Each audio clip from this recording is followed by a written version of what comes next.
Hello hi नमस्कार दोस्तों, welcome back to my YouTube channel. मेरे हेयर ट्रांसप्लांट को 1 साल कंप्लीट हो चुका है। यस। और आपको बता नहीं सकता मैं कितना खुश हूँ, क्योंकि रिज़ल्ट आप देख सकते हो।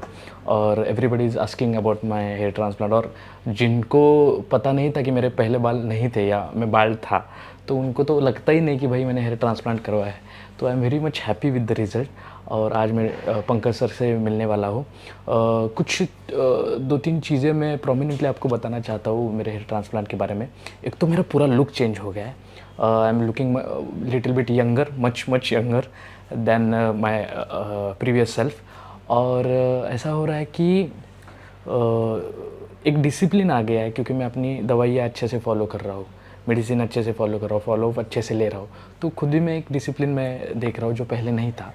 और एक बहुत बड़ी बात और अच्छी बात इस पूरे हेयर ट्रांसप्लांट में मैंने देखी कि मैंने कहा था आपको पहले ही, जो मैंने शुरुआत की थी अपने चैनल की, कि अच्छा सर्जन होना ज़रूरी है, अच्छा क्लिनिक होना ज़रूरी है, रेप्यूटेड क्लिनिक होना ज़रूरी है, अच्छा स्टाफ होना ज़रूरी है, अच्छी लैब होनी ज़रूरी है। डॉक्टर, स्टाफ और वो जो क्लिनिक है जहाँ से आप ट्रांसप्लांट कराओ, वो बहुत ज़्यादा इंपॉर्टेंट है।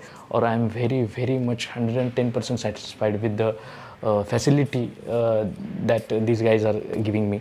हेयर फ्री हेयर ग्रो हर महीने का फॉलोअप चल रहा है मेरे। हर महीने के फ़ोटोग्राफ्स उनके पास जाते हैं, बाल बड़े हैं कम है, न्यूट्रिशनल ग्रोथ कैसी है, खाना पीना ठीक चल रहा है या नहीं, मेडिसिन ठीक से फॉलो कर रहा हूँ या नहीं, ये सब कुछ का फॉलो बहुत अच्छे से हो रहा है।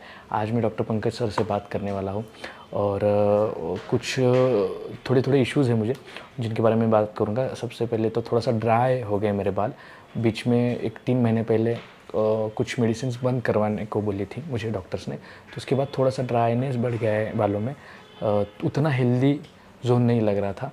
तो डॉक्टर सर ने बोला कि आप आ जाओ, मैं आपको देख के पूरा एक सर्वे करूँगा, और इसके बाद अगर मेडिसिन में चेंज करने की ज़रूरत होगी तो वो करेंगे डॉक्टर। तो आज मेरी आई थिंक 5th या 6th जीएफसी है। और अभी तो मुझे आदत हो गई है, और मैं ईगरली वेट करता हूँ कि कब जीएफसी हो, क्योंकि हर जीएफसी के बाद आपके बाल थोड़े और अच्छे ग्रो होते हैं और अच्छे से हेल्दी लगने लगते हैं। तो आई am very looking forward for this GFC. और मेडिसिनल चेंज हो जाएंगे शायद आज कुछ मेरे पूरे प्रिस्क्रिप्शन में, और उसी के लिए मैं थोड़ा एक्साइटेड हूँ। पंकज सर जिन्होंने मेरा हेयर ट्रांसप्लांट किया है, उनको मैं बहुत अरसे के बाद मिलने वाला हूँ। सो आई एम एक्साइटेड। मेरे हेयर ट्रांसप्लांट को अब 1 साल पूरा हो गया है, और मैं आज डॉक्टर पंकज जी के साथ हूँ जिन्होंने मेरा हेयर ट्रांसप्लांट किया है। और I am very happy with my results. तो लगातार मैं इस क्लिनिक पे आ रहा हूँ, जीएफसी पीआरपी शुरू है, अच्छी तरीके से आपकी जो पूरा स्टाफ है, डॉक्टर्स है, फॉलोअप ले रहे हैं। तो 1 साल के बाद के रिव्यू के लिए आज मैं आया हूँ। थोड़ा सा मेरी लाइफस्टाइल की वजह से, मेरे जो काम की वजह से मेरी नींद ठीक से पूरी नहीं हो पाती, या कभी कभी डाइट में थोड़ा सा खाना नहीं हो पाता। तो उसके लिए, उस सिलसिले में आज बात करने के लिए आया हूँ। तो थोड़ा सा हल्का सा ड्राइनेस होता रहा है मेरे बालों में। Yes yes. तो आज पंकज सर हमको बताएंगे कि इस बारे में हम क्या कर सकते हैं। Please Pankaj sir.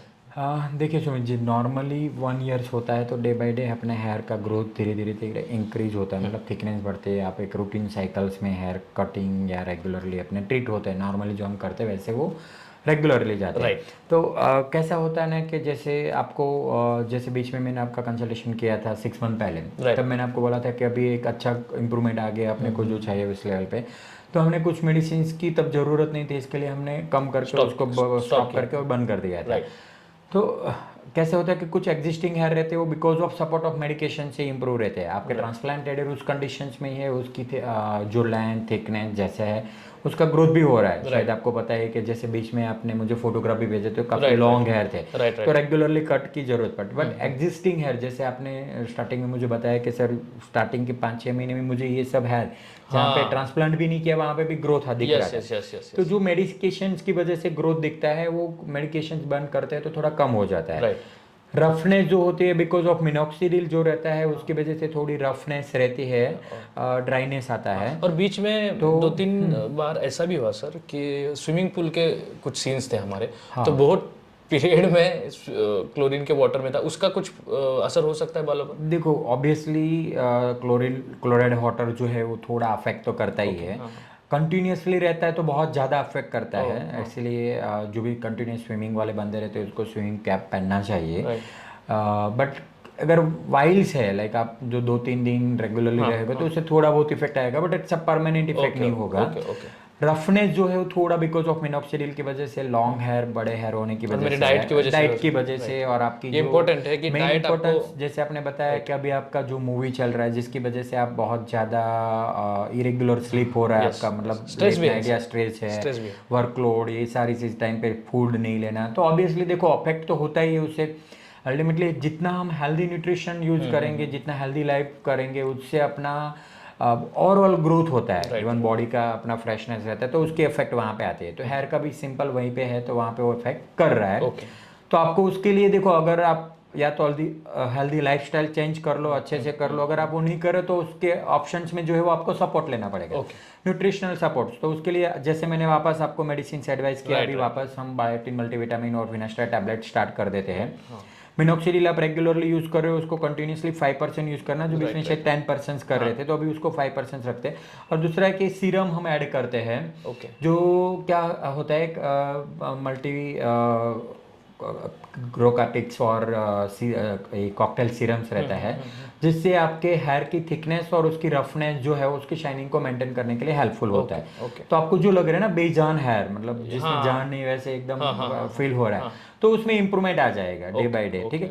तो हम अभी ये स्टार्ट करते, इसको चेंज करते थोड़ा बहुत, और 1 ईयर्स के हिसाब से आपको भी पता है कि एक बहुत अच्छा लुक, जो भी बिफोर ट्रांसप्लांट आपका था और अभी की कंडीशन जो मैं देख रहा हूँ, तो बहुत ही फर्क है। एक परफेक्ट लुक के साथ, एक अच्छी क्वालिटी के थिकनेस के साथ पूछ भी रहे हैं। हाँ, जैसे आपने खुद ही, आपको कमेंट मिलते होंगे ऑब्वियसली कि पहले क्या कंडीशन थे और अभी क्या कंडीशन है। तो अल्टीमेटली 1 ईयर्स का जो एक रिजल्ट रहता है वो आपके सामने है, और एक बहुत अच्छे से होता है। थोड़ा बहुत मेंटेन करने की जरूरत पड़ती है पर्सन टू पर्सन लाइफस्टाइल पे, ठीक है। तो ऑब्वियसली आपकी जो लाइफस्टाइल की उसके हिसाब से आप बस यही पीआरपी आप जो कर रहे हो हर 2-3 महीने जरूरत के हिसाब से आप करते रहिए, और ज़रूरत के हिसाब से हम जो ज़रूरत रहेंगी वो आपको एडवाइस करते रहेंगे, तो आप उसको फॉलो कीजिए। तो अभी ये स्टार्ट करते हैं, और होपफुली बहुत अच्छा अगेन थिकनेस वगैरह मेंटेन हो जाएगा और इम्प्रूव हो जाएगा। और इस नए मेडिसिन, नए कुछ मेडिसिन नहीं है, जो रिवाइज मेडिसिन है, सिंपल है, हाँ। उसका मैं आपको अपडेट देता रहूँगा, और 1 साल का ये मेरा अपडेट था। Pankaj ji, thank you very much. और सबसे इम्पोर्टेंट बात इस क्लिनिक की रेगुलर फॉलोअप। अब 1 साल हो गया है, कभी कभी ऐसा हो सकता है कि भाई छोड़ दिया, हाँ अभी पेशेंट का हेयर ट्रांसप्लांट हो गया, अभी उसके भरोसे, उसके बाद उसके भरोसे, ऐसा कुछ नहीं है। मुझे रेगुलर अभी भी महीना टू महीना, मंथ टू मंथ कॉल आता है, मेरे फोटोग्राफ्स आपके डॉक्टर्स के पास जाते हैं, उसका फॉलोअप लिया जाता है, अपडेटेड है। मैं नहीं इतना अपडेट जितना ये लोग हैं, तो मुझे बहुत that is very satisfied. Important है ना वो चीज़, क्योंकि क्या होता है ना, पेशेंट्स का बहुत अच्छा रिजल्ट आएगा तो ऑब्वियसली उसको एक अच्छा कॉम्प्लीमेंट मिलेगा, और हमारे लिए भी अच्छा है। तो एक हमारे फॉलोअप सिस्टम है, जो हमारे डॉक्टर्स हमारे पेशेंट्स को पोस्ट फॉलोअप करते रहते हैं टाइम टू टाइम, ताकि पेशेंट्स को एक कॉन्शियसनेस रहे मेंटेन करने के लिए, या कुछ कंफ्यूजन है तो शॉर्ट आउट हो जाए। राइट। चलो सर, मिलते हैं जल्दी। श्योर, ओके जोमी भाई, I will keep you updated. Thank you.